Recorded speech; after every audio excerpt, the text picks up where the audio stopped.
YouTube documentary script. She escaped. Again. The 2025 flight of Slender Man stabber Morgan Geyser. At 23 years old, Morgan Geyser vanished. Again. 11 years after she stabbed her classmate 19 times to please an internet ghost. She cut off her tracking bracelet and simply walked away. This is the story of 36 terrifying hours. In November 2025, Saturday night, Madison, Wisconsin. Inside this unassuming supervised group home lives one of the most infamous women in true crime history. Morgan Geyser had been free, sort of, for only 4 months. A Waukesha County judge decided she was no longer a danger to society, as long as she wore a GPS ankle monitor, as long as she followed every rule.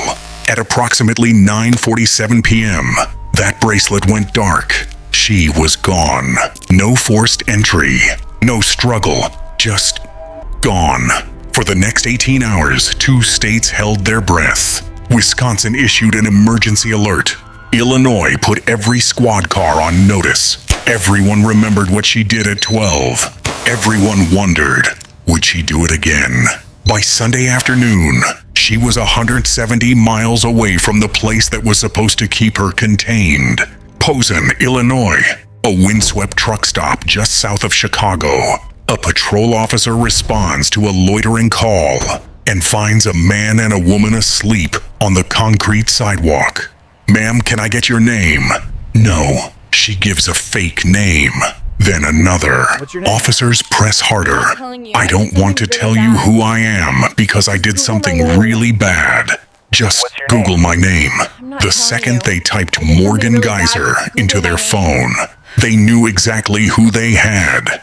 36 hours after walking out of a Wisconsin group home, one of America's most recognizable, the attempted killers were back in cuffs. May 31, 2014, Waukesha, Wisconsin.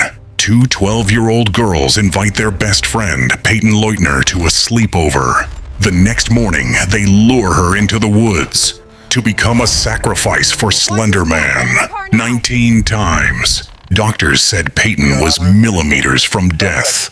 She crawled out of the forest and survived. Morgan pleaded guilty, but was found not guilty by mental disease or defect. In 2018, she was sentenced to up to 40 years in a psychiatric institution, the longest possible sentence allowed. Critics screamed it was too soon. Supporters said mental illness, not evil, drove a child that day. And now, 4 months after a judge rolled the dice on her freedom, Morgan Geyser proved the nightmare isn't over. She was supposed to be cured. She was supposed to be monitored. She was supposed to be safe. An urban legend once controlled her mind. In 2025, she became a legend again. And when the courts decide her fate a second time, will anyone ever feel safe again? The monsters we fear aren't the ones hiding in the woods. If you want more details on the upcoming revocation hearing, hit subscribe. End card.